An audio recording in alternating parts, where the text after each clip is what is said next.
अंडा मत खाना, शराब या शराब जैसे तेज नशे का सेवन मत करना, किसी दूसरी औरत के साथ बुरा कर्म मत करना, बच्चियों किसी दूसरे पुरुष के साथ बुरा कर्म मत करना, बाकी आप आज़ाद हो। और अगर इस तरह से आप बन जाओगे, लोगों को बना ले जाओगे, तो वो लोग भी सतयुग को कलयुग में ही देख लेंगे और आप भी देख लोगे। और नहीं तो कलयुगी गुण अगर आप में रहेगा तो कलयुग जाने वाला है, सतयुग आने वाला है। यह महात्मा की बात है, कोई मेरी बात नहीं। हमारे गुरु महाराज बराबर कहा करते थे कि कलयुग में कलयुग जाएगा, कलयुग में सतयुग आएगा। आज समय नहीं है, नहीं तो शास्त्र के आधार पर सिद्ध कर देता कि ये गया था 1000 वर्ष के लिए राज्य करने, वही आ रहा है सतयुग, लेकिन आएगा। लिंग पुराण के 40वें अध्याय में लिखा है, सूर सागर में लिखा है, जगन्नाथ दास की उड़िया किताब में लिखा है, सब जगह लिखा हुआ मिलता है। तो व्यथा न जाए देव ऋषि, महात्माओं की बात नहीं झूठी हो सकती, संत वचन पलटे नहीं पलट जाए ब्रह्मांड, कैसे झूठा होगा। लेकिन यह भी इतिहास मिलता है कि एक युग जब जाने लगता है तब दूसरा युग के आने का समय होता है, तो उस समय पर विनाश बहुत होता है, मरते बहुत हैं। जैसे त्रेता जाने को हुआ है तो बहुत मरे, और राक्षसों की समाप्ति हो गई। राक्षस वो कैसे थे?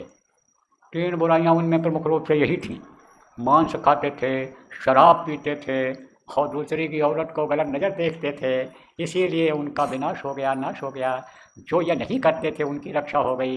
11 नगर निमिषक माही, एक विभीषण का घर नहीं, विभीषण का घर बच गया, विभीषण बच गए, क्योंकि शाकाहारी नशामुक्त थे, धार्मिक थे, वो मानवता उनमें थी। इसलिए देखो, मानवता खत्म होने वाली चीज़ को ग्रहण मत करना। कोई शराब पी लेता है होश में जब नहीं रहता, तो माँ बहन बहू बेटी की पहचान रहती है? नहीं रहती है। मानवता रह गई, मानवता का धज्जी उड़ गया। इसलिए हाथ जोड़कर विनय हमारी, तजो नशा बनो शाकाहारी, शाकाहारी बन जाओ, शाकाहारी रहो, नशा मुक्त रहो। शाकाहारी जो फूल पत्ती, ये जो जितनी भी चीज़ें फल फूल हैं, अनाज है, इसको खूब खाओ, जितना हजम कर सको उतना हजम करो। हजम कर सको 4 रोटी की जगह 40 रोटी खा लो, कोई मना करता है? नहीं करता है। इसलिए इसको खाओ। ये सब बना रखा उन्होंने, किसने बनाया है? अरे प्रकृति ने बनाया है। देखो, ये संत की भूमि, नानक साहब की ये भूमि पंजाब है। नानक साहब ने कहा सब राक्षस को नाम जपायो और मैं स्वयं तिन्हें तजवायो। ये जो जितनी चीज़ें हैं, ये गंदी चीज़ों को तजवा दिया था, भजन कराए थे वो। आज जो बता रहे हैं भजन कर, उन्होंने ही तो ये कहा, लिखा हुआ मिलता है। जो लोग आप इसमें सिख धर्म को मानने वाले हो, किताब देख लेना, कि जो रक्त लागे कापे, जामो होए पलीत, और जो रक्त पीवे मनुष्य, क्यों निर्मल चित्त है। का कपड़े में खून लग जाता है तो कपड़े को धो डालते हो, धोते हो, फिर नहीं उसको पहनते हो। और जो रक्त को पीता है, खून को पीता है, उसका निर्मल चित्त कैसे रहेगा?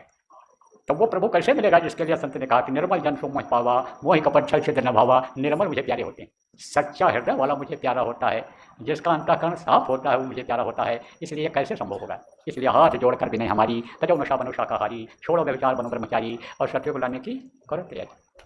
तो इनको छोड़ देना।